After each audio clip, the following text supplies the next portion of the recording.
2020년 4월 26일 돈 되는 주간 전략 브리핑 시작해 보도록 하겠습니다. 자, 우선 제가 지지난주에 전략 브리핑을 진행을 못해서 일단 죄송하다는 말씀을 드리고 이번 주는 더 좋은 내용으로 보답을 하도록 하겠습니다. 자, 이번 주는 일단은 월요일, 화요일, 수요일 이 3영업일 밖에 진행이 되지 않죠. 그렇기 때문에 더 집중을 하셔야지 될 것 같은 그런 3영업일이 남아있고 4월도 이 마지막 3영업일이 다입니다. 그렇기 때문에 이 3일 잘 활용을 하셨으면 좋겠습니다. 자, 먼저 지난주 좀 시장을 보도록 할게요. 자, 주봉으로 보면 자, 지난주 캔들이 요 캔들이겠죠. 자, 요거고 지지난주와 지난주는 거의 가두리 형태였습니다. 이렇게 딱 갇혀 있는 이런 모습을 볼 수가 있어요. 그래서 개인적으로는 뭐 1750에서 1900 포인트 코스피로 그 정도 밴드를 잡고 있는데 거기에서는 좀 뭐 위든 아래든 어느 쪽으로든 갈 수 있는 방향성이 열려 있다라고 했고 그 방향성이 정해지기 전까지는 그 구간 안에서 약간 지그재그 하는 식으로 종목별 뭐 순환매 혹은 종목별 장세라고 할 뿐이지 이 인덱스가 뭐 크게 오르거나 크게 빠지는 일은 거의 없을 거라는 생각을 가지고 있습니다. 그래서 다시 밴드를 좀 넓게 잡아 본다면 1900 그리고 1750 저는 개인적으로 이렇게 보고 있어요. 일단은 그래서 지금 1889포인트에 지금 코스피가 자리를 잡고 있는데 뭐 오르더라도 기존에 올랐던 뭐 요 정도 어느 정도 버퍼는 있으니까 그 정도 오르지 메인은 뭐 요 안에서 좀 놀지 않을까라는 개인적인 생각을 가지고 있습니다. 그래서 요런 밴드를 잡고 좀 시장을 대응을 하시면 좋으실 것 같고 자 지난주에 좀 올랐던 종목들을 좀 살펴볼게요. 보면 일단 대형주들 코스피 200을 보면은 어떤 뉴스가 있었을지 지레 짐작을 우리가 할 수가 있습니다. 그렇기 때문에 이 대형주를 보시는 게 굉장히 중요해요. 그래서 코스피 200에 있는 종목들을 보면은 뭐 대한유화 일단은 지지난주 제가 탑픽으로 뽑아드렸던 종목 중에 하나입니다. 왜냐면은 유가가 급락을 했기 때문에 그 수혜를 고스란히 받는 건 화학주예요. 그 중에서도 우리나라는 NCC 물론 ECC도 있지만 이 NCC가 강한 기업 중에 하나인 대한유화입니다. 그리고 이제 대한유화 같은 경우는 약간 중국과도 연결되어 있는 기업이에요. 그렇기 때문에 이제 중국 뭐 시진핑이 방한을 한 해 만에 아직은 하지 않았지만 방한 모멘텀도 살아 있고 그리고 유가 급락에 따른 그런 이제 수혜도 받을 수 있는 반사 수혜를 받을 수 있는 기업이기 때문에 대한유화를 뽑아 드렸는데 일단은 코스피 200 종목 중에서는 대한유화가 지난주에만 33%의 급등률을 보였네요. 자, 그리고 이제 현대로템, 뭐 북방주로 뭐 대표되는 종목 중에 하나이고, 그리고 이제 총선 모멘텀 있겠죠, 당연히. 그러면 이제 뭐 철도를 놓는다든가, 혹은 뭐 이제 전철이 뭐 더 뭐 늘어난다든가, 뭐 선로가 더 늘어난다거나 이런 이슈들이 발생하기 때문에 현대로템도 있었고. LG 하우시스, 뭐 현대 리바트 이런 종목들은 코로나 이슈 영향이 없지 않아 좀 있는 종목이죠. 뭐 이런 내장재라던가 혹은 이런 가구, 특히 이제 뭐 가구에 반란이 일어났다 뭐 이런 뉴스들 많이 보셨을 거예요. 그래서 가구 관련주들, 뭐 한샘도 지금 포진이 되어 있고 뭐 이런 종목들이 있는데 사람들이 이제 일단은 집에서 이제 재택근무를 하는 분들도 많아지고 이렇기 때문에 온라인 개강, 뭐 온라인 개학 이런 이슈들이 있었기 때문에 집안에 이제 가구를 사는 그런 모멘텀이 발생을 한다. 뭐 그런 이슈들이 있겠죠. 그래서 그런 호재의 모멘텀을 활용한 코로나의 뭐 막바지 뭐 탑승하는 그런 종목 순환매라고 좀 보시면 될 것 같아요. 그래서 뭐 이런 종목 중에는 지금 대형주는 뭐 현대레버트라던가 뭐 한샘, LG하우시스 이런 종목도 있지만 CD즈 같은 것도 있죠. 뭐 이런 의자 제가 앉아보진 않았는데 CD즈 같은 종목도 이제 소형 종목에는 CD즈가 있을 수가 있고 뭐 지누스 뭐 이런 종목들도 이런 가구주에 편입되어 있는 그런 테마에 편입에 대해서 편승을 하고 있는 그런 종목으로 좀 보시면 될 것 같습니다. 자, 그리고 이제 원자재 관련해서 제가 이제 원유도 굉장히 중요하지만 원유 다음으로 좀 중요하게 보고 있는 원자재 중에 하나가 구리라고 계속해서 말씀을 드렸어요. 그래서 구리도 제가 이제 해외 선물을 하시는 분들은 보셨겠지만 구리도 굉장히 지금 상승세를 이어가고 있습니다. 그래서 쭉 뭐 장기적인 하락을 하다가 지금 추세로 이제 되반등을 돌아서서 지금 현재는 추세 상승을 보이고 있는 원자재 중에 하나인데 우리나라의 대표적인 구리 관련 기업 하면 풍산이죠. 그런 풍산이 저번 주에 지난주에 상승을 했고 풍산 같은 경우는 또 대표적으로 방산주 총알을 만드는 그런 기업체로도 알고 있는 우리가 그런 종목으로 알 수가 있고요. 또 보시면 아시겠지만 뭐 좀 이따가 이야기를 하겠지만 방산주들이 올라와 있는 것을 볼 수가 있어요. 풍산, 한국항공우주, 뭐 하나 에어로스페이스, 뭐 LIG 넥선 이런 종목들 올라와 있는 것을 볼 수가 있습니다. 그 밖에도 뭐 보시면은 뭐 롯데케미칼도 NCC 관련주가 될 것이고요. 뭐 대상 같은 경우는 먹거리 관련주 우리가 알 수가 있겠죠. 뭐 이런 종목들이 지금 올라와 있고 뭐 코스닥 같은 경우는 뭐 에코마이스터, 랩지노믹스, 스페코, 메디아나, 빅텍, 특수건설, EDGC 뭐 이런 종목들 보면은 다 저희가 채팅방에서 좀 이야기를 했던 그런 모멘텀을 가지고 있는 종목들이에요. 뭐 철도라던가 뭐 랩지노믹스 이런 거는 더 올랐네요. 이제 제가 팔아드렸었는데 눌렸다가 이제 다시 되반등을 했는데 이런 거는 이제 더 이상은 따라가지 않는 종목으로 좀 설정을 해 놓은 종목들이에요. EDGC도 그렇고 특수건설도 분할 매도를 해드렸습니다. 특수건설도 7,000원대에서부터는 분할 매도로 우리가 대응을 했던 종목이고요. 자, 데이터 솔루션이 지금 들어와 있는데 데이터 솔루션 같은 경우는 우리가 이제 데이터 3법이라고 하죠. 이것도 나온 김에 이번 주 수요일에 데이터 3법 공청회가 있습니다. 그래서 데이터 3법 같은 경우는 지난 1월에 국회 본회의를 통과를 했고 올해 8월 5일에 시행이 됩니다. 요거 스케줄 잘 기억을 해 두세요. 이제 또 이제 지금 아직 이제 봄이지만 한여름이 되면 시행이 되는 법입니다. 이 법안 굉장히 중요하니까요. 좀 기억을 해 두시고 이 데이터 3법은 뭐 개인정보보호법, 정보통신망법, 신용정보법 요 세 개가 데이터 3법이고 자, 이게 왜 중요하냐? 4차 산업혁명 시대의 클라우드 사물 인터넷, 머신러닝 등의 신사업 육성을 위해서는 핵심 자원인 데이터의 활성화가 필요하다. 자, 빅데이터, 이들 신기술과 결합해 각 산업별로 다양한 영향력을 줄 수 있다.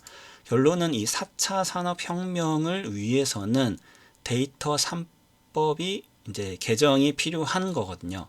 이게 무슨 이야기냐면 결국은 정보를 더 다양화하고 다양화된 정보를 가지고 그걸 이제 산업에 활용을 한다라는 겁니다. 그래서 이 데이터 3법이 개정이 되게 되면은 여러 산업에서 수혜를 받을 수가 있고요. 근데 이제 가장 중요한 건 이 데이터 3법, 즉 정보, 개인정보 같은 그런 정보를 가지고 하는 거기 때문에 보안이 가장 중요합니다. 그래서 이 데이터 3법 개정안의 전제 테마라고 할 수 있는 거는 이제 보안 관련된 그런 종목들을 살펴보시면 될 것 같아요. 그 중에 하나가 방금 봤던 이런 데이터 솔루션이나 뭐 소프트센 혹은 뭐 SCI 평가 정보 같은 그런 종목들이 좀 될 수가 있고 또 그리고 이제 수혜 종목이 될 수 있는 것들은 이런 데이터 다양한 정보, 대량의 정보, 빅데이터를 가지고 활용을 할 수 있는 4차 산업 관련주 그 중에서도 지금 이 제목을 보시면 아시겠지만 제약바이오 업계는 환영 입장을 밝힌다라는 겁니다. 이게 무슨 이야기냐? 웬 갑자기 데이터를 이야기하는데 바이오 업계가 환영을 할까? 여러 가지 모수를 뽑아낼 수가 있고 타겟 발굴을 하는데 유리하기 때문이에요. 그래서 왜냐하면 기존에는 이런 개인 정보들, 특히나 뭐 이런 유전자 정보 같은 경우도 자기 마음대로 이렇게 업체 마음대로 쓸 수가 없었는데 지금 이 데이터 3법이 개정안이 바뀌면서 이런 것들을 좀 쓸 수 있게 좀 바뀌는 것이기 때문에 이런 업체들이 이제 수혜를 받는 업체들이 생기게 됩니다. 그래서 그런 수혜 업체 테마들 또 좀 여러분들이 미리미리 살펴보시고 8월 5일 요 디데이 잡아두시고 좀 보유를 해 보시는 것도 나쁘지 않을 것 같아요. 자, 그래서 이제 데이터 솔루션 얘기가 좀 나오다 보니까 이제 다른 이야기를 좀 해드렸고, 관련된 이야기를 또 때마침 이번 주 수요일에 이제 데이터 3법 개정안 공청회가 있다라는 거 알고 계시면 됩니다. 그래서 관련주들이 지금 일단 올라 있어요. 데이터 솔루션도 그렇고, 아까 방금 전에 말씀드렸던 뭐 소프트센 같은 경우도 테마성이 좀 있는 종목이죠. 좀 약간 지저분한 종목이긴 하지만 소프트센 있고, 소프트센이 있으면 소프트센 우도 있습니다. 뭐 이런 종목들도 있고, 데이터 솔루션이네요. 데이터 솔루션, 그리고 또 SCI 평가 정보, 뭐 이런 종목들이 데이터 3법 관련주로 좀 있으니까 좀 알아두시면 좋을 것 같고요. 만약에 내일이 아니라 이 수요일 날 뭐 이 종목이 더 올라간다라고 하면은 매도입니다. 매도로 분할 대응하시고요. 자, 아무래도 이제 이번 주 주말에도 이제 채팅방 보거나 뭐 지난 금요일에도 보면은 지난주 내내 그랬죠. 오픈 채팅방에서도 관련된 뉴스들 계속 공유해 주시고, 뭐 관련된 우스갯 뭐 이야기들도 좀 공유를 해 주셨는데, 어디서는 뭐 지금 사망설부터, 어디서는 뭐 식물인간, 어디서는 뭐 멀쩡하다, 뭐 이런 우리가 알 수 없는, 정말 알 수가 없는 그런 정보죠. 예, 알 수가 없는데 일단은 뇌동매매를 하지 않아야겠습니다. 그죠? 뇌동매매는 안 하셔야 되고요. 보시면은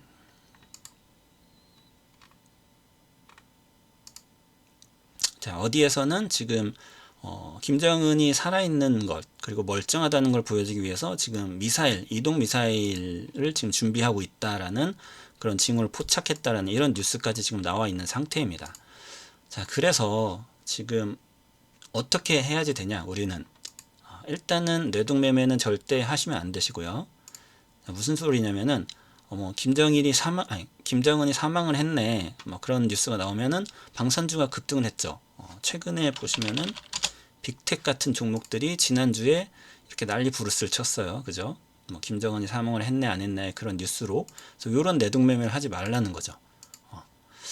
자, 그럼 이런 걸 하시더라도 항상 손절 라인, 데드라인 꼭 잡고 대응을 하셔야지, 덜컥 여기서 딱 샀는데 쭉 빠지면 뭐 손절하고 나오실 수도 있고, 물렸네 그러고 가만히 둘 수도 있고, 그 이후에 어떻게 대응을 할지를 몰라서 또 여기에 또 얽매이는 그런 경우가 또 발생을 하기 때문에 꼭 그렇게 하지 마시고, 그때도 이때 제가 이제 관련해서 매매를 해도 된다는 종목들이 대형주였죠. 오히려 뭐 하나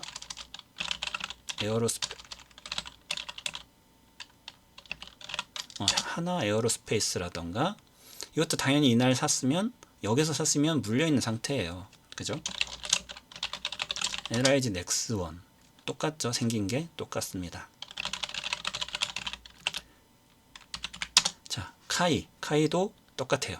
그죠? 생긴 게 똑같이 생겼습니다. 그렇기 때문에 절대 뇌동매매 하지 말라는 거예요. 아마도 김정은 사망설이 나왔던 게 아마 이날인 것 같아요. 차트만 보더라도. 자, 근데 이 뉴스가 이번 주에도 계속해서 나올 가능성이 있습니다. 그런데 우리는 솔직히 몰라요. 모르기 때문에 어떻게 대응을 해야 되냐? 가장 중요한 건 원달러를 보셔야 됩니다. 자, 원달러가 만약에 수상하게 급등을 했다, 혹은 급등하는 추세가 있다라면은 신변에 문제가 있는 걸로 좀 보시면 되고요. 그게 아마 원달러가 가장 먼저 움직일 겁니다. 그렇기 때문에 그걸 좀 보시면 좋고, 자, 이거는 이제 선제적 대응일 수가 있고요. 그리고 이제 나중에 대응 전략. 예를 들어서 이제 김정은의 신변이 어떻게 될지 저는 알지 못하지만, 우리는 과거를 좀 봐서 어떻게 대응을 할지 시나리오를 미리 짜볼 수가 있겠죠. 그래서 요걸 한번 봤어요. 그래서 김정일 사망일 2011년 12월 17일입니다. 그러면은 찾아보죠. 2011년 12월 그때는 어땠나? 자, 보시면 뭐 주가가 뭐 이런 식으로 시장이 이렇게 움직이고 있었는데,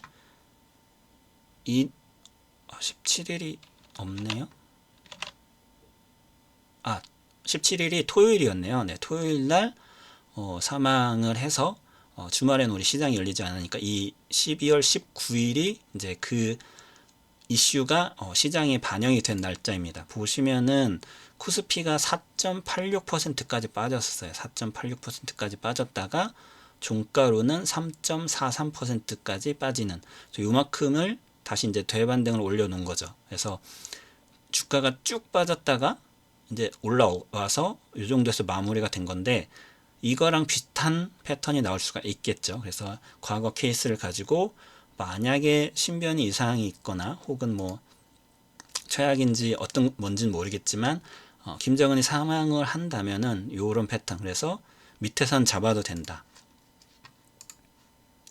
그래서 지금 보면 지금 우리 시장이 1889인데 이게 뭐 몇 퍼센트를 빠질지 모르지만 만약 그런 이슈가 발생을 해서 주가가 급락을 하게 되면 밑에선 잡는다라는 개념도 좀 시나리오도 좀 우리가 잡아 놓을 수가 있겠습니다. 그래서 어느 정도까지 빠질지 모르겠지만 뭐 1500포인트 이렇게 빠지진 않겠죠. 그래서 아까 잡아 놓았던 1750포인트 그 정도 가게 되면은 거기선 좀 잡아보는 식으로 좀 우리가 미리 좀 준비를 해 두면은 어떨까라는 생각이 들고 있습니다. 자, 그리고 이제 이번 주 월요일이죠. AACR 온라인이 진행이 돼요. 그래서 연기가 되었죠. 그래서 이게 연기가 되었던 게 이번 주 이제 월요일에 이제 진행이 되는데, 제가 이제 뭐 초록 발표하는 기업이라든가 관련주들은 미리미리 준비를 하시라고 말씀드린 이벤트입니다. 이 AACR은요. 그래서 AACR 이 리포트 키움증권에서 나온 리포트인데 제가 예전에 공유를 해드렸어요. 공유해드린 리포트이고 하나 리포트가 더 있습니다. 그래서 3월달에 나온 거에 이거는 ASCO 관련된 리포트가 있는데 이 두 리포트는 다시 제가 블로그나 유튜브에 공유를 해드릴 테니까 다운받아서 보실 분은 좀 보시면 좋을 것 같고요. 그래서 3월달 리포트인데 왜 다시 보느냐면 이 키움증권 리서치센터에서 예상했던 AACR 참석 가능 예상했던 기업들 리스트가 있더라고요. 그래서 다시 한번 좀 짚어보기 위해서 제가 이 리포트를 다시 한번 보여드리는 거고, 이미 월요일이기 때문에 준비를 다 하셨어야겠죠. 그래서 우리는 지금 매도 타이밍을 봐야지 되는 종목들입니다. 매수 타이밍보다는 매도로 접근을 해야 하는 종목들이에요. 자, 보시고. 자, 그리고 요거 보시면 이제 제가 공유해 드렸던 게 이제 기억이 아마 나실 겁니다. 그래서 연례 바이오 학회 일정들인데, 바이오에서 가장 큰 이벤트는 이 1월에 있는 이 JP모건 헬스케어 컨퍼런스고요. 근데 이미 지나갔고, 그리고 이제 코로나가 터지면서 조금 별로 그렇게 좋지 않게 시작을 했죠, 사실. 그리고 이 뭐 엔도도 지금 취소가 된 상태이고, 자, 그 다음에 나오는 게 이제 AACR입니다. AACR은 제가 그때 말씀드렸듯이 내가 기술 개발을 해서 그 기술을 나누는 교류의 장이에요. AACR은 쉽게 그렇게 아시면 되고, 이걸 가지고 그 기술을 이런 기술을 나는 개발을 하고 있어 그런 걸 발표를 하는 자리고, 이걸 가지고 가장 크게 하는 곳이 바로 이 ASCO입니다. ASCO. 네, 여기에서 우리가 에로라던가 이런 게 많이 발생을 해요. 그래서 가장 핵심 이벤트는 이제 다가오는 건 5월 29일, 5월 중순에 이제 초록이 공개가 되는데 이때부터 아마 꿈틀거릴 겁니다.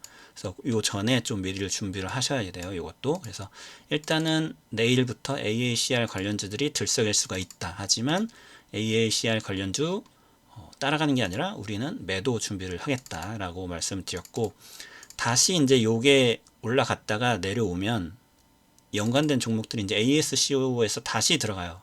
그렇기 때문에 이제 뭐 5월 초라던가 혹은 이제 5월이 되면은 바이오 업체들 기업들이 실적을 발표를 하겠죠. 네, 보시면 아시겠지만 이제 3월 리포트인데 지금 바이오 기업들 보시면은 뭐 수익률 현황이 나와 있습니다. 보시면은 당연히 우리는 그 코로나 이슈 때문에 뭐 요 정도 뭐 진단 업체들 정도만 지금 굉장히 수익률이 높고 다른 기업들은 수익률이 그렇게 높지가 않아요. 그런 거 보시면 되시고, 자, 그래서 이제 5월 달에 기업 실적을 좀 보고 들어가는 것도 하나의 방법입니다. 기업 실적이 좋지 않을 거기 때문에 그런 방법 그리고 스케줄 좀 이해를 하시고, 일단은 AACR은 매도 준비, ASCO는 매수 준비를 한다라고 좀 준비를 해 주시면 될 것 같아요.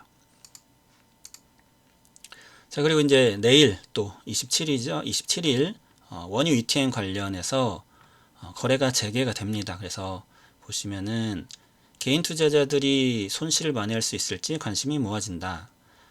일단은 지금 원유가 지난 주 말경에 다시 되반등을 했죠. 그래서 사흘째 반등을 좀 이어나가고 지금 17달러 선까지 올라와 있는 상태입니다. 지금 6월물이. 자, 대신 이제 과열을 막기 위해서 단일가 매매 방식으로만 거래를 허용키로 했다. 그리고 이제 증권사들이 돈을 더 투자를 해놨어요. 돈을 더 넣어놨기 때문에 1조 가량을 넣어놨기 때문에 유동성은 이제 뒷받침이 될 거고요. 자, 그런데 이게 보시면, 자, 일단은 단일가 매매 방식이라는 거 알고 계시면 되고, 20%가 넘는 모든 ETN 종목의 괴리율이 정상화될 때까지는 단일가 매매 방식이다. 괴리율 정상화 기준은 기초자산이 국내 시장물인 경우 6%, 해외 시장물인 경우 12%로 설정을 했다. 3. 매매일 연속 괴리율이 정상 수준의 거래가 이루어지면 그때 단일가 매매가 해제가 된다. 요거 이제 또 내일 또 물어보실 분 계시니까, 이거 거래가 왜 일어나요? 뭐 이런 분들 계시니까 미리 말씀드려요. 단일가 매매 방식이다.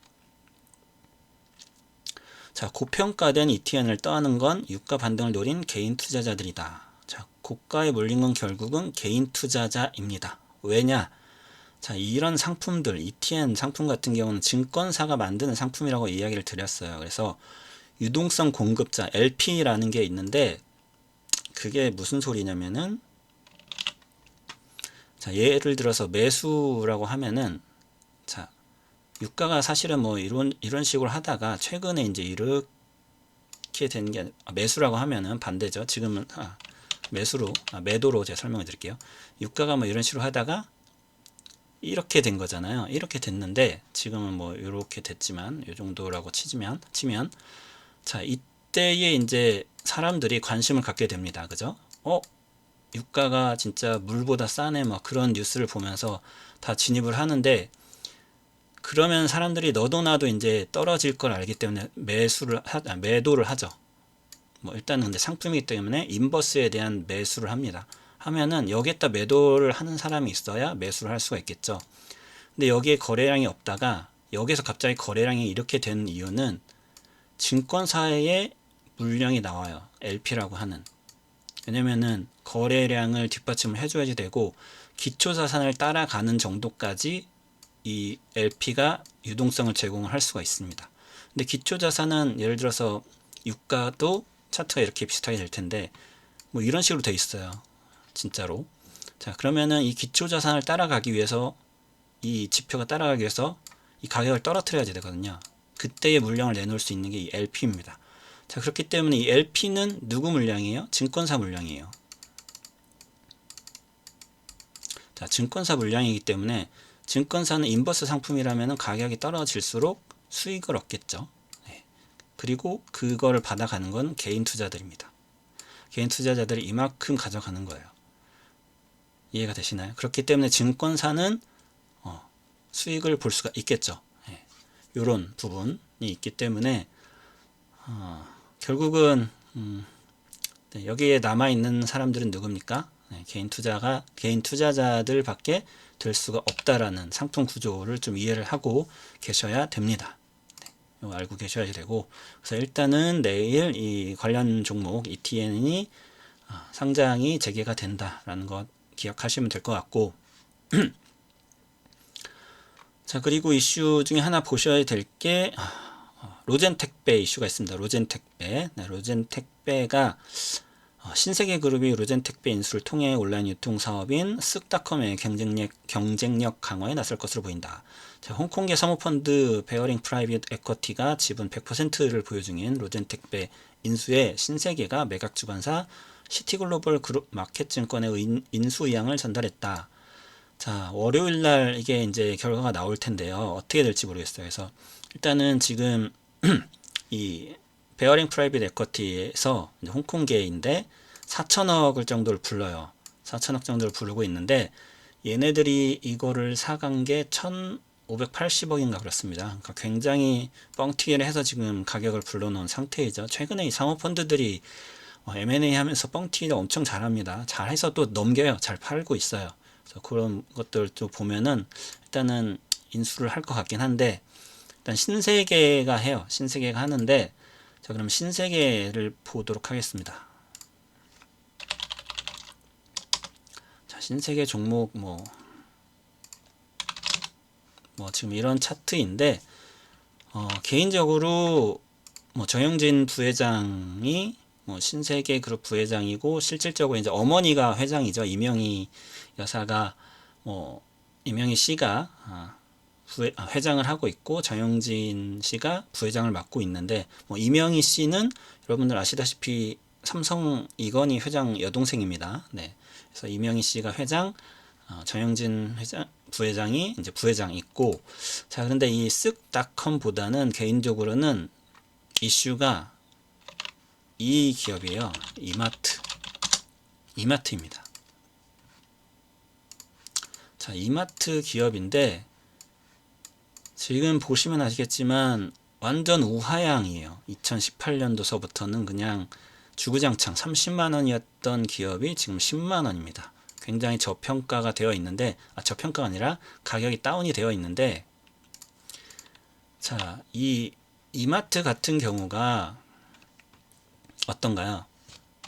이 이마트 같은 경우가 지금 이 로젠택배를 만약에 신세계가 가져가게 되면은 굉장히 뭐라고 해야 될까 시너지를 낼 수 있는 맞춤형 기업이지 않을까라는 저는 개인적인 생각을 좀 가지고 있고 이 로젠택배 같은 경우는 지금 택배사 비중을 알려드리면 CJ 대한통운 그 다음에 롯데 그 다음에 한진 그리고 우체국 그 다음이 로젠 택배입니다.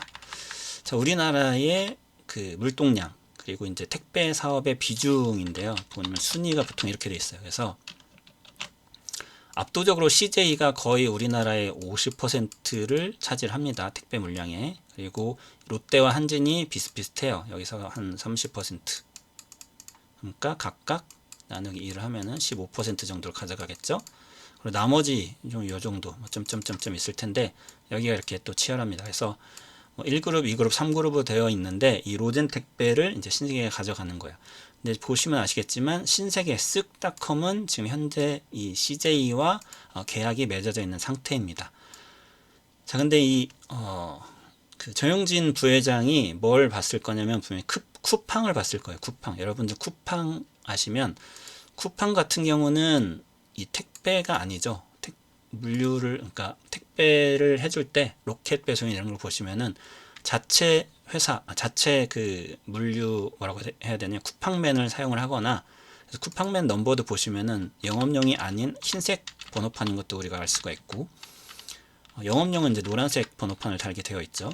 그런 것도 아시면 되고 근데 그 쿠팡 모델을 가져가기에는 이마트는 너무 늦었어요. 너무 늦었고 그렇기 때문에 제 개인적으로는 이 로젠 택배를 사서 로젠 택배 같은 경우는 이 앞에 기업들과 왜 치고할 수 없냐면은 일단 부실하고요. 부실하고 물류창고가 큰 물류창고가 없어요. 전국구적으로. 근데 이제 이마트를 물류창고용으로 좀 쓸 수 있지 않을까라는 좀 개인적으로 생각을 가지고 있기 때문에 그 시너지를 가지고 있어요. 그리고 지금 이 이마트 같은 경우는 신용평가가 굉장히 좋지 않습니다. 평가가 좋지 않아요. 무디스나 이런 쪽에서 채권 평가를 받았을 때 약간 거의 정크급으로 좀 가고 있는 쪽이어서 이런 회사를 받으면 물론 신세계 이름으로 사가는 거겠지만 그걸 사가서 이제 서비스로 붙이면 일단은 그런 평가사에 좀 플러스 요인이 되지 않을까라는 개인적인 생각을 가지고 있습니다. 그래서 일단 언택트, 우리가 이제 코로나 이제 비포, 애프터를 생각을 했었을 때 애프터에 언택트가 있잖아요. 그래서 그때에 이제 언택트 세상이 올 때에 이마트가 살아날 수 있는 방법 중에 하나가 이런 택배사를 하나 가지고 가는 방법이 있지 않을까라는 생각이 좀 들어서 월요일 날 좀 이 이슈를 우리가 좀 집중해서 보시면 도움이 되지 않을까 생각이 듭니다. 자, 이렇게 해서 이번 주 좀 이슈 있을 만한 것 좀 큰 굵직굵직한 것들은 좀 생각을 해놨고요. 일단은 코로나 이슈가 지금은 굉장히 중요합니다. 이번 주가 왜 중요하냐면은 우리가 지난주 이제 총선이 있었고 그리고 부활절이라는 그런 이벤트들이 있었어요. 그 이벤트들, 사람들을 많이 만날 수 있는 그런 이벤트들이 지나고 지금 2주 가량이 지나는 주가 이번 주예요. 그래서 이번 주도 이제 확진자가 좀 줄어드는 모양새가 계속 유지가 된다면 글쎄요, 이제는 코로나가 이제 정점을 지나고 저 같은 경우는 이제 W 바닥을 찍거나 뭐 이런 식으로 계산을 했는데 그건 아닌 것 같고, 그래서 이번 주에 그 확진자 추세도 조금 좀 유념하시면서 시장을 보시면 좋을 것 같고, 그래서 또 제가 또 준비하지 못한 전략이라던가 이슈들이 또 발생할 때마다 저 채팅창에서 여러분들과 좀 이야기를 나누면서 시장 준비를 하면 될 것 같습니다. 오늘도 좀 봐주셔서 감사드리고요. 도움이 되셨다면 구독과 좋아요 부탁드리겠습니다. 감사합니다.